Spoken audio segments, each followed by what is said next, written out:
Repeat कर रही हूँ। कल जो टॉपिक है वो हमने किया था forfeiture of shares journal entries when the shares are issued at par. Today we will study about the journal entries regarding forfeiture and reissue of the shares when shares are originally issued at premium.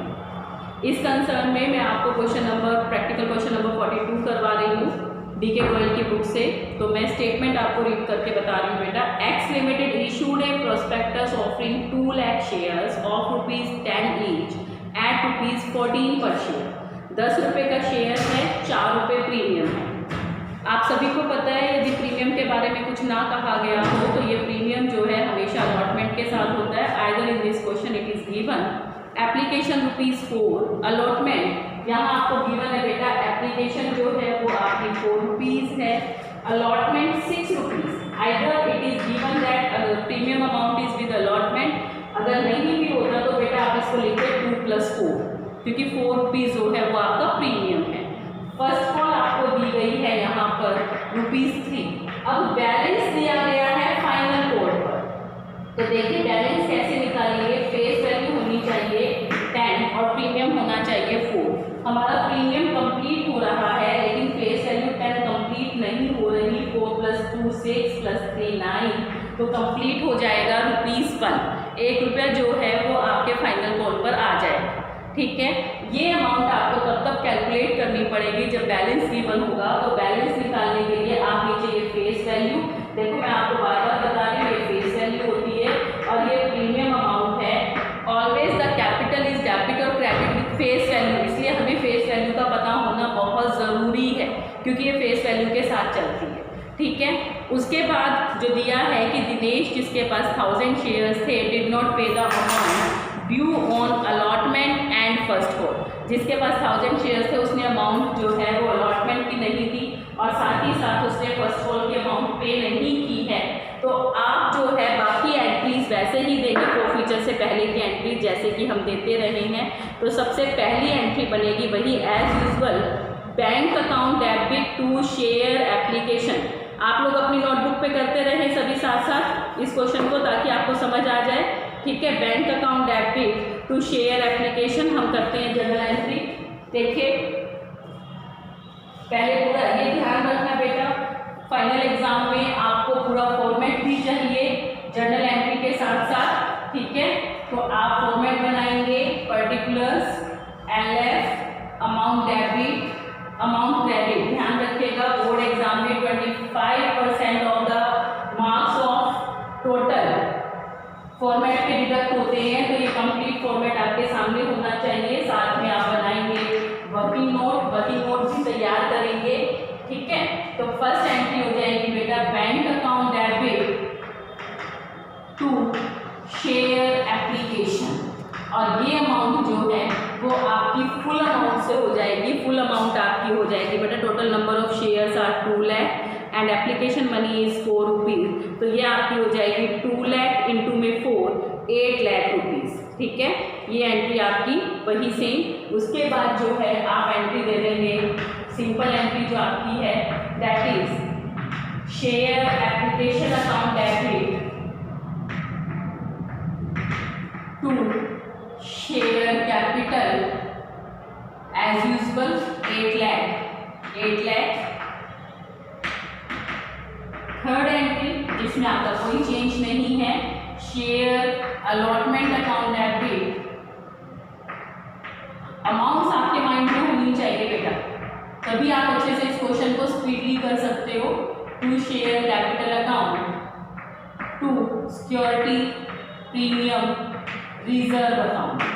अब यहाँ पर जो आपके allotment की amount है वो है 2 + 4। तो 2 + 4 2 आपकी फेस वैल्यू है और 4 आपकी प्रीमियम अमाउंट है, ये आप ध्यान रखेंगे। तो इसलिए इसको आप मल्टीप्लाई कर देंगे 2 लाख शेयर से, 2 लाख इंटू 2 और 2 लाख इंटू में 4। तो ये आपका आ जाएगा बेटा 4 लाख 8 लाख। तो शेयर अलॉटमेंट आपकी ड्यू हो जाएगी 12 लाख से। तो share allotment account debit to share capital to SPR। अब हम इसकी बैंक अकाउंट को निकालेंगे। तो बैंक अमाउंट को निकालने के लिए आप ये ध्यान रखेंगे कि आपके जो दिनेश हैं उन्होंने 1000 शेयर्स पर अमाउंट पे नहीं की अलॉटमेंट की। तो आपका एरियर भी है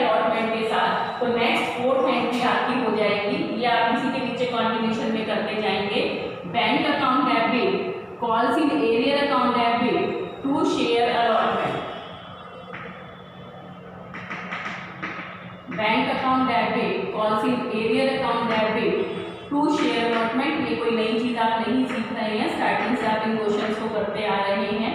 तो बैंक अकाउंट डेबिट निकालने के लिए पहले देखिए आपकी शेयर अलॉटमेंट की ड्यू अमाउंट है बेटा 12 लाख। एरियर की अमाउंट आप निकाल लेंगे।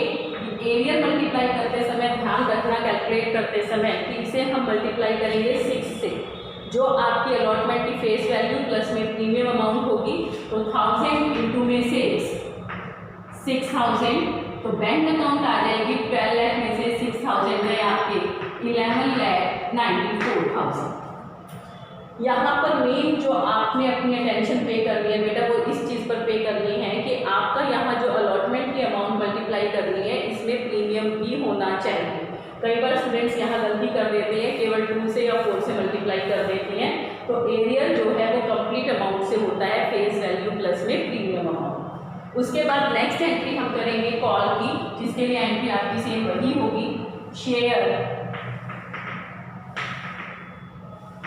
First call account debit to share capital account. तो वही सेम अमाउंट आपकी 2 लाख इंटू में जो फर्स्ट कॉल की फेस वैल्यू आपकी दी गई है 3, तो यहाँ पर अमाउंट आ जाएगी 6 लाख। फिर हम निकालेंगे वही next entry. Next one entry जो होती है हमारी बैंक अकाउंट डेबिट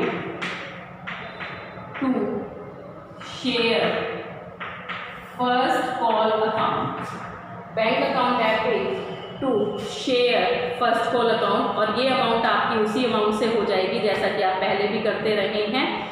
सीधी सीधी अमाउंट है 6 लाख। लेकिन अब ध्यान रखना है, जब यहाँ एरियर था तो यहाँ भी एरियर है, क्योंकि इन शेयर्स ने भी एरियर को पे नहीं किया। तो आप डेबिट करेंगे calls in arrear account debit 1000 into में 3, एरियर आपका हो गया 3000। फर्स्ट कॉल की ड्यू अमाउंट आपने लिख रखी है बेटा 6 लाख। 6 लाख में से 3000 गए, 5,97,000 बैंक अकाउंट आ जाएगा। इसे आप डायरेक्ट कैलकुलेट कर सकते हैं, इसमें आपको एक्स्ट्रा टाइम स्पेंड करने की ज़रूरत नहीं है, क्योंकि आपके पास शॉर्टेज होती है टाइम की और आपका क्वेश्चन जो है वो लेंथी होता है। तो आप थोड़ा सा स्पीडली इसको करें।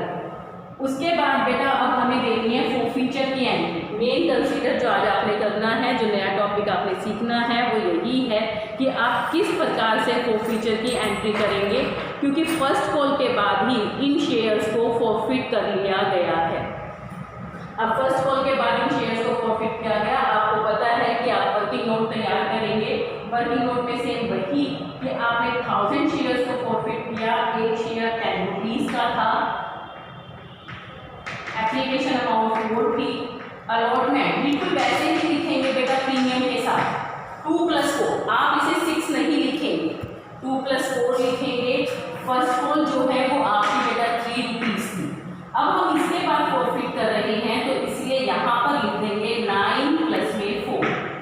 ठीक है, ये आपकी हो गई कॉल्ड अप अमाउंट। ये कॉल्ड अप, जैसा कि पहले भी हम इसको वर्किंग नोट को बना चुके हैं, ये कॉल्ड अप अमाउंट है। तो हम इस कॉल्ड अप अमाउंट को करेंगे, हमारी एप्लीकेशन मनी हमें मिल गई है, अलॉटमेंट नहीं मिली, फर्स्ट कॉल नहीं मिली। हम इसी तरह से पहले निशान लगाते रहे। इट मीन्स पेड अमाउंट है 4 रुपीज़, नॉन पेड अमाउंट है 5 + में 4। ये ध्यान रखना, प्रीमियम को हमेशा प्लस में ही लेकर जाएंगे आप लोग, कभी भी इसको अलग से फेस वैल्यू में कंप्लीट नहीं करेंगे। ठीक है, तो ये आप 5 + 4 ही इसको करेंगे। एंट्री देखिए अब, share capital account debit, share capital account debit आपने 1000 शेयर्स फॉरफिट किए, 1000 इंटू में, जैसा कि मैं बार बार रिपीट कर रही हूँ बेटा, कैपिटल इज ऑलवेज डेबिट और क्रेडिट विद फेस वैल्यू। तो 1000 इंटू में 9, फेस वैल्यू यहाँ पर 9 है, तो 9000। अब जो नया चीज़ यहाँ सीखनी है आपने, बिल्कुल न्यू कंसेप्ट आपने सीखनी है, वो कंसेप्ट है प्रीमियम की। अब हमें ये ध्यान देना है कि जिस कंसेप्ट के साथ प्रीमियम था, जिस इंस्टॉलमेंट के साथ प्रीमियम था, क्या उसके सामने क्रॉस का निशान है या राइट का निशान है। ये आपने बेटा सबसे ज़्यादा इम्पॉर्टेंट इस पर ध्यान देना है कि अलॉटमेंट के साथ यदि क्रॉस का निशान है, प्रीमियम के साथ यदि क्रॉस का निशान है, तो SPR को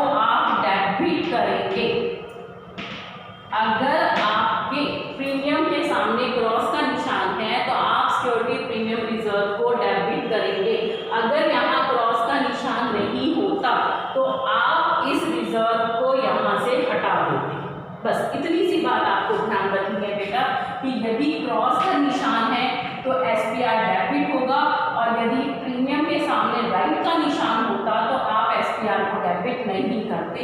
तो अब यहाँ डेबिट कर देंगे केवल प्रीमियम की अमाउंट से। 1000 इंटू में 4000 टू कॉल्स इन एरियर। अब जो यहाँ कॉल्स इन एरियर, जैसा कि मैंने लास्ट एंट्री में भी आपको बताया, जो कॉल्स इन एरियर है वो करते समय अगर आप प्रीमियम को क्रॉस कर रहे हैं तो प्रीमियम भी आपने क्योंकि डेबिट किया है तो प्लस करेंगे 4 प्लस में 2 प्लस में 3, 4 plus 2 plus 3, it means 9 rupees, 9000। और 2 share forfeiture account, 2 share forfeiture account 1000 into में जो पेड अमाउंट है जिससे हम हमेशा मल्टीप्लाई करते ही हैं उसी से हम इसको मल्टीप्लाई करेंगे। 1000 इंटू में 4000। बस यहाँ मेन चीज़ यही थी। अगर यहाँ पर मान लीजिए आपका प्रीमियम के निशान के सामने टिक होता, राइट का निशान होता, तो ना तो SPR डेबिट होता ना ही पॉलिसी एरियर में ये ऐड होता, तो दोनों एक दूसरे से क्रॉस हो जाते। इस चीज़ को आपने यहाँ ध्यान देना है।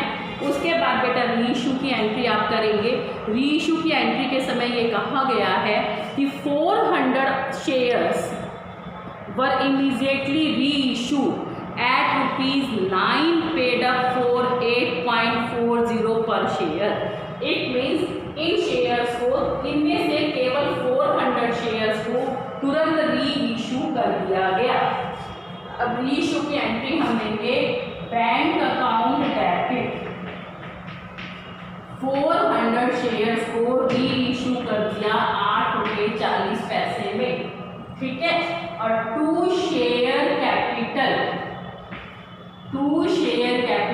400 इंटू में 9, because it is given to you that 9 rupees assume करके इनको आपने फॉरफिट रीइशू किया है। तो जब 9 रुपीज करके आपने रीइशू किया है तो आप 9 से ही इसको क्रेडिट करेंगे, ठीक है। तो ये आपका आ जाएगा 400 गुना में ₹8.40 आप करेंगे तो ये 3600 यहाँ पर आ जाएगा। ये 3200 और 160 3360 आपका आ जाएगा। तो आपको पता है debit side is lesser than share forfeiture account debit. जितनी भी अमाउंट आपकी लेसर है उतनी अमाउंट से आप फॉरफीचर को डेबिट कर देंगे। 240 रुपये से आप फॉरफीचर को डेबिट कर देंगे। अब ट्रांसफ़र करना है बेटा हमें कैपिटल रिजर्व में। कैपिटल रिजर्व में ट्रांसफ़र करने के लिए हमें फिर से एक नया वर्किंग नोट जो है वो बनाना पड़ेगा, और ये वर्किंग नोट जो है वो आपका बनेगा बेटा 400 शेयर्स के लिए। हमने निकाला 1000 शेयर्स के लिए फॉरफीचर अमाउंट थी आपकी 4000, तो 400 शेयर्स के लिए फॉरफीचर अमाउंट हो जाएगी 4000 अपॉन में 1000 इंटू में 400 इज इक्वल टू 1600 माइनस में यूज आपने इसमें से कर लिए 240। तो ट्रांसफर टू कैपिटल रिजर्व 1360 जो है वो आप कैपिटल रिजर्व में ट्रांसफर कर देंगे। तो यहाँ एंट्री हो जाएगी share forfeiture account debit to capital reserve. आपका कैपिटल रिजर्व जो है वो 1360 आ जाएगा, ठीक है। क्लियर है सभी को ये चीज़ कि 1360 कैसे कैपिटल रिजर्व आ गया। अब उसके बाद अगर कुछ ना कहा होता तो हम यहीं पर इस क्वेश्चन को ओवर कर देते, लेकिन अब क्या कहा गया है कि final call was made afterwards. अब आपको पता है यदि हम फॉरफीचर के बाद फाइनल कॉल करते हैं तो उस समय में हम फॉरफीचर वाले शेयर्स को माइनस कर देते हैं। तो इसको निकालने का तरीका देखिए कि हम कितनी अमाउंट पर ड्यू अमाउंट करेंगे। इस चीज़ को ध्यान से सभी सुन लें कि किस प्रकार से हम फाइनल कॉल की ड्यू अमाउंट निकालेंगे। टोटल इशूड शेयर्स आपके थे बेटा 2 लाख माइनस फॉरफिटेड शेयर्स थे आपके 1000 प्लस में इससे पहले जो हमने री इशू कर दिए वो है आपके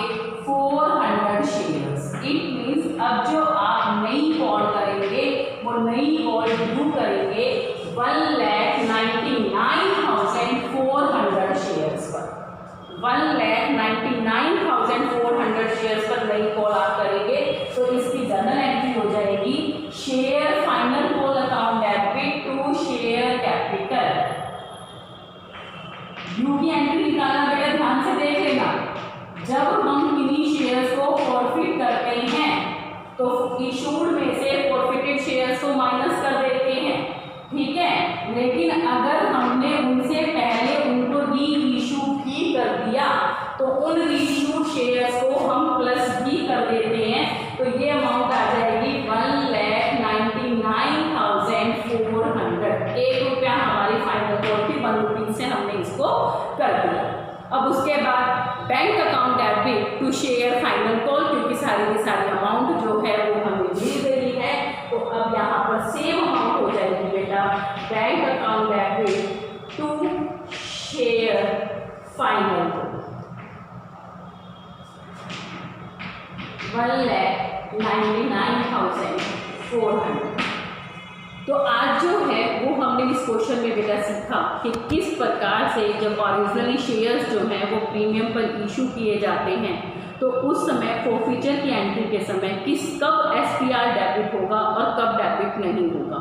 मैं फिर से बताती हूँ कि जब एसपीआर की अमाउंट हमें मिल गई हो तो उस समय में एसपीआर जो है वो डेबिट नहीं होगा, और अगर एसपीआर की अमाउंट हमें ना मिली हो तो उस समय में आपका एसपीआर जो है बेटा वो डेबिट हो जाएगा। ये आपको ध्यान रखना है। तो ये आज का टॉपिक था journal entries regarding forfeiture and reissue of shares when shares are originally issued at premium. अब नेक्स्ट टाइम हम इसकी केवल फॉरफीचर और री इशू की एंट्री सीखेंगे, ठीक है बेटा।